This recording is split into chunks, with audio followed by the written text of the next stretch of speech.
House of Representatives has passed the Violent Radicalization and Homegrown Terrorism Prevention Act by a 404-6 vote.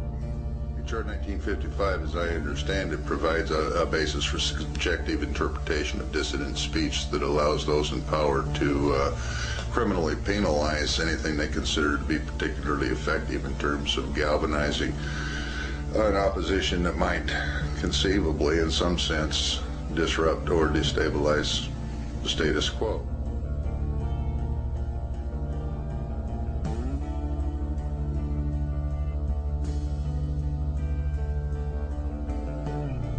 When I looked up the word force in the online dictionary, there were a few definitions that put the word in perspective in relation to the definition of homegrown terrorism as given in HR 1955, the Violent Radicalization and Homegrown Terrorism Prevention Act of 2007. To put it plainly, the definitions of force in this context were frightening. Section 899A3 of the bill defines homegrown terrorism as a term meaning the use, planned use, or threatened use of force or violence by a group or individual born, raised, or based within the United States to intimidate or coerce the United States government, its population, or any segment thereof in furtherance of political or social objectives. The very first thing I noticed when I read this passage of the bill was that the words force and violence were separated by or, meaning that their definition of force meant something other than violence. I was curious. If force didn't mean violence, then what did it mean? I'm very concerned about what I came up with.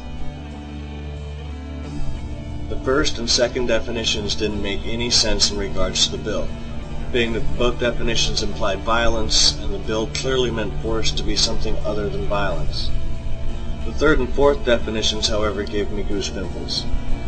The third definition defined force as A, intellectual power or vigor, especially as conveyed in writing or speech, and C, a capacity for affecting the mind or behavior, as in the force of logical argument. Imagine defining homegrown terrorism as the use, planned use, or threatened use of intellectual power or vigor, or defining it as the use, planned use, or threatened use of a logical argument. Neither of those sound right. They'd both be ridiculous interpretations of the word force in this context. I don't like to think that that's what the authors of this bill mean, but I have seen a great deal of this kind of thinking being broadcast on mainstream networks, almost as though we were being softened up for this kind of thinking. I'll give you an example. It was omitted. Building 7 9/11 report omitted. The entire thing, never in the history of the world has a building fallen from a fire into its own footprint, eliminating the core, 25 steel beams. Really, impossible, physics-wise, impossible. Well, what do you think is really happening with the ship that was in there? You think that these British soldiers were used as pawns to try to ignite another war against Iran? Historically, have governments ever faked incidents or incited incidents in order to get them into wars? Nations. Do you think has that happened historically? I'm sure it has. Now for the top story tonight, freedom of speech versus dangerous conduct. In addition to the O'Donnell rhetoric, we now have public servants like Secretary of State Rice being accosted by loons. As stated, this kind of behavior is flat out dangerous and will lead to violence if not checked. This stuff is now spreading because of people like O'Donnell and the loony website. People like Rosie O'Donnell get up there. They're seen worldwide. They say the most irresponsible stuff you can imagine. They hurt people who lost loved ones on 9/11, and then are not held accountable by anybody but me. Every American should condemn these people, and I will tell you, I'm going to make this prediction, if they're not reined in by the authorities, and they should be, that terrible intrusion in San Francisco should have been a criminal activity there. While O'Reilly isn't calling it homegrown terrorism, and he shouldn't either, because it absolutely is not.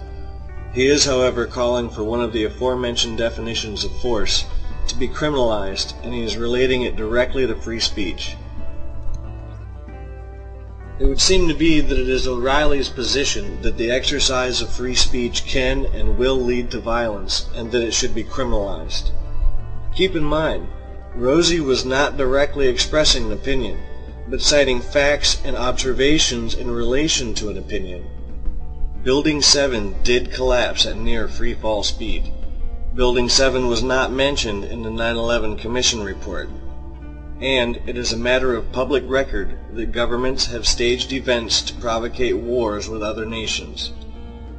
Citing facts in relation to an opinion would fall under the force of logical argument, a criminalized activity according to one of the more ridiculous interpretations of the word force in relation to homegrown terrorism. The fourth possible definition of force was just as chilling. A body of persons or other resources organized or available for a certain purpose. And B, a person or group capable of influential action. Imagine defining homegrown terrorism as the use, planned use, or threatened use of influential action by a group or individual in furtherance of a political or social objective. My God, the use of influential action in furtherance of political or social objectives. Though Bill O'Reilly didn't say terrorism when he called for the criminalization of free speech, Glenn Beck went as far as to call a political campaign a domestic threat. You know, I was thinking this morning, when you enlist in the military, you have to take an oath that says you're going to support and defend the Constitution of the United States against all enemies, foreign and domestic. On this program, we talk a lot about the foreign threats.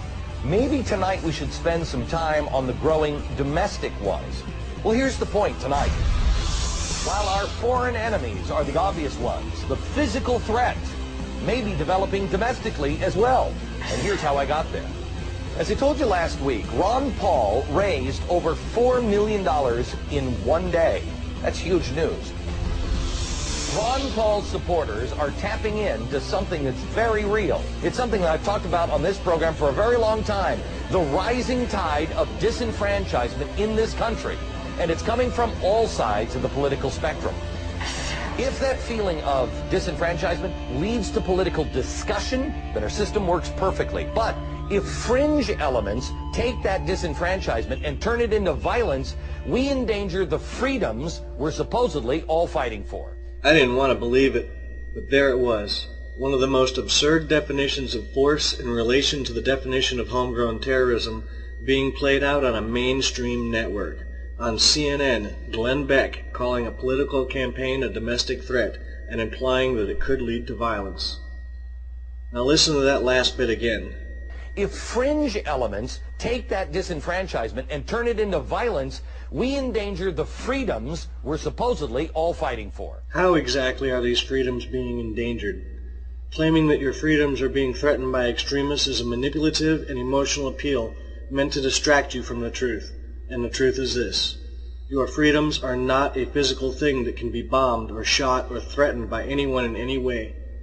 The Bill of Rights is our guarantee of freedoms preserved, and the only danger to our freedoms is that they can be legislated away, and for the moment, with your silent consent.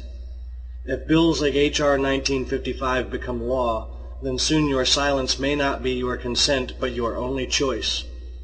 And keep in mind, once you have no voice, you can't object to anything. I do not want to consider that the authors of HR 1955 actually intended these alarming definitions of force when they wrote the bill. But with these definitions being so clearly illustrated on mainstream networks, I find it alarming that 404 members of the House of Representatives would vote to pass such a bill without at least some clarification that there is not a window opening for this kind of enforcement.